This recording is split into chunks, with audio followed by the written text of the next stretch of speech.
Welcome to the deep dive. Our mission today, well, it's crucial. We're tracking these massive, really monumental shifts, economic, political, technological, that are reshaping your life as a driver and, maybe most importantly, hitting your wallet directly. hmm The whole industry, it feels like it's speeding up and slowing down all at the same time? We're here to cut through that noise, give you the big picture. That's absolutely the core mission here. For you, the driver listening, the goal isn't just about surviving these changes. It's about feeling, well, respected, supported by really understanding the forces at play. Right. We've dug into a stack of sources looking at market vulnerability, but also pulling out defensive strategies, basically, the tools you might need for leverage and stability Yeah. when things get rough out there. Okay, let's unpack that. We're looking at why big companies are suddenly failing, how the actual roads and infrastructure are changing under your tires, and what political fights might actually restrict who can legally drive next year. Yeah. It all seems to connect back to one central idea: needing some kind of financial control that isn't just tied to freight rates. Hashtag economic vulnerability and income decoupling. We really have to start with the immediate, kind of painful reality of this market downturn. I mean, the closure of Montgomery Transport LLC in Birmingham, that's a huge flashing red light, isn't it? It really is. Filing Chapter 7 bankruptcy, wiping out nearly 800 jobs, including, about 600 active drivers? Just like that. Gone. Instantly. And what's really striking, or maybe telling, is how symptomatic this kind of failure is. It just lays bare how fragile the industry can be. Built on debt. Built on razor-thin margins, heavy reliance on debt, which makes companies super vulnerable when rates dip even moderately low. So drivers end up one shutdown away from being unemployed, maybe stuck with leases they can't pay? Exactly. Underwater leases they expected to cover with miles that just vanished. And while these big company collapses grab headlines because of macro rates, your daily financial pinch often comes from somewhere much closer. The dispatcher dynamic. That's the immediate leak, Mhm. The phrase we keep hearing, the shield from manipulation, is it's the market. Now look, rates are down, that's true. Sure. But that excuse often hides, well, let's be frank, sometimes it's laziness, sometimes it's kickbacks with broker buddies, sometimes it's just outright skimming. Skimming, how does that work? We've got data showing drivers booked at, say, $1.80 a mile. But the actual rate confirmation, it was $2.35 a mile. Whoa, that's a massive difference per load. Huge difference. Hundreds of dollars potentially skimmed off a single load. And the dispatcher, they often know the driver needs that paycheck.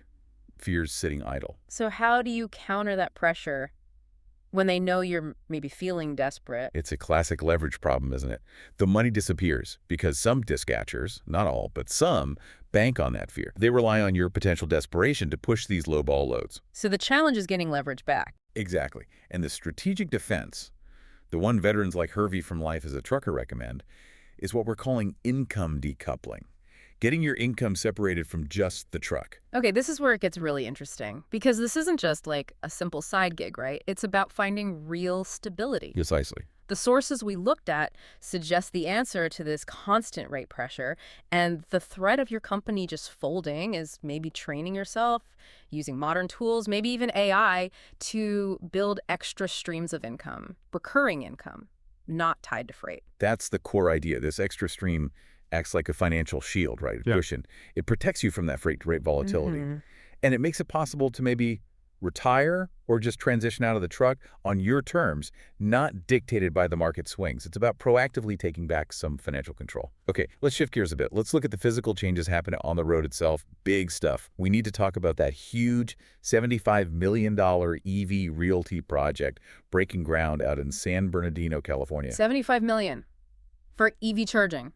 Yeah, this isn't just a few chargers. This is infrastructure evolution, like at scale. It sounds like a massive bet, a gamble maybe, but also, a statement about where heavy freight might be heading. It's a profound statement, absolutely. This hub they're building, it's got 76 DC fast charging ports, pull-through stalls designed for big rigs, megawatt-capable stalls.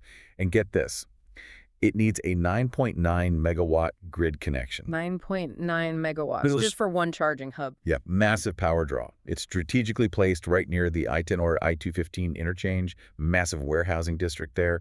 They reckon it can charge over 200 Class 8 trucks every single day. Okay, that does give electric trucks some instant credibility in a key freight lane. It does. But hang on, how scalable is that really? That 9.9 milliW grid strain you mentioned, isn't that the real bottleneck, not the charger itself? Yeah. Getting that kind of power approved and delivered consistently, that sounds incredibly complex. Utilities, politics. That's the absolute critical challenge. You've nailed it. Yeah. So you've got the EV advocates seeing this as the missing piece, right? Reliable, powerful charging, right where the freight is. Makes sense. For fleets, owner-operators, it potentially lowers that range anxiety barrier. But yeah, the capital costs for the trucks themselves, the unknown maintenance down the road, those are still big risks. And the skeptics? The skeptics are right there with you, focusing on the practical stuff. Mhm. Can the grid handle multiple hubs like this? How hard is it really to get that 9.9 milliW approved and reliably supplied? And will the cost of electricity long-term actually beat diesel consistently? So this hub is a statement, definitely, but it requires huge adaptation from everyone involved. Fleets, utilities, maybe even drivers. Massive adaptation. Yeah. And it's happening at the same time as more traditional infrastructure projects, which creates its own friction. Think about the $2.8 billion I-70 expansion happening in Missouri. Right, adding that third lane in each direction along key stretches, that's a huge project too. Huge. And Professor Azevedo's analysis is pretty optimistic. He suggests, expect lower travel times, lower shipping costs eventually. It could reroute more trucking companies through Missouri, attract new manufacturing, new distribution centers. He estimates what, like a 10–15% annual return for the state on that investment? That's the estimate, yeah. High-stakes economic development for Missouri. But, okay, we have to look at the other side of that coin. Professor Azevedo sees the long-term win. But for you, the driver, sitting in that truck right now, that construction just means short-term pain, right? Absolutely. Detours, massive traffic backups, burning diesel while you're standing still, and crucially, your hours of service clock just ticking away while you're stuck. Couldn't have said it better. The short-term reality is rubble, chaos, delays. It will hurt immediate earnings for drivers caught in it.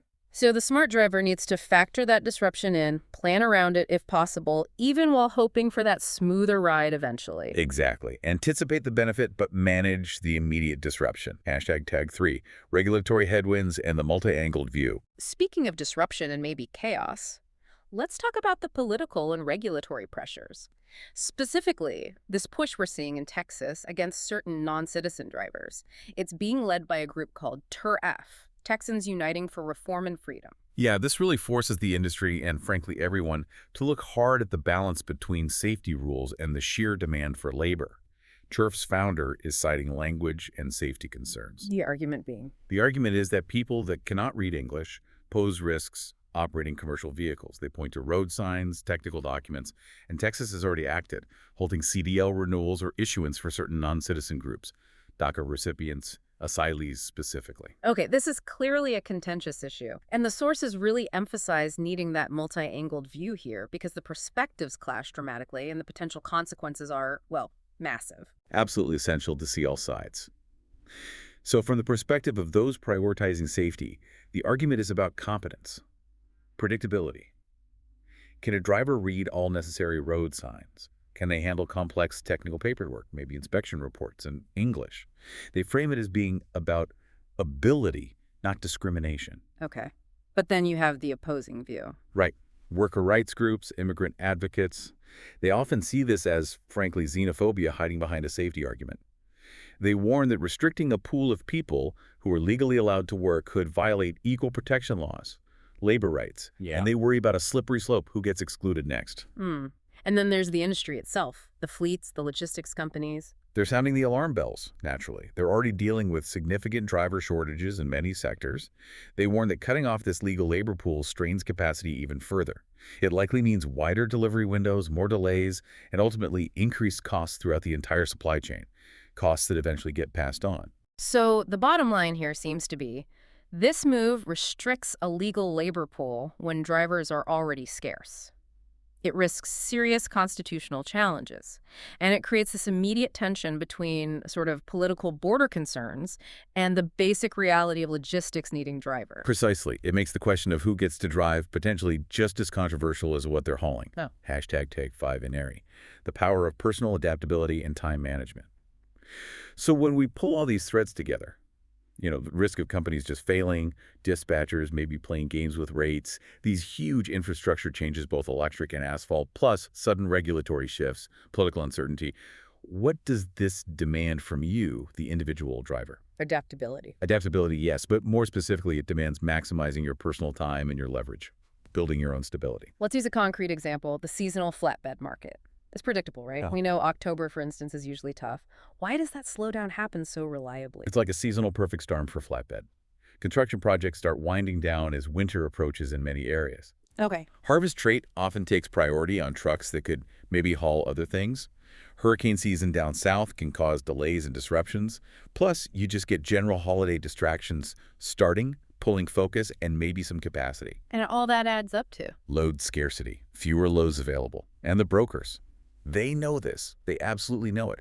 So what happens to rates? They drop like hot potatoes. Exactly. They drop rates sharply because they know drivers are competing harder for fewer loads. They can offer cheaper freight because, well, someone will likely be desperate enough to take it just to keep moving. So that forces adaptation again. You either, what, suffer in silence and take those low rates, or you do what the veterans do. Right.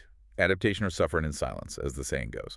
Veteran drivers often adapt. They might diversify the type of freight they haul, maybe switch to step decks or even reefers if possible during slow time. Or get more training. Endorsements. Working more training, endorsements, yeah. Or, crucially, they use that inevitable slow time to build those side income streams we talked about earlier. It really brings it all back to managing your time, doesn't it? Not just for the shipper or the broker, but managing time for yourself. That's the highest leverage activity, according to these sources. Managing your own time effectively.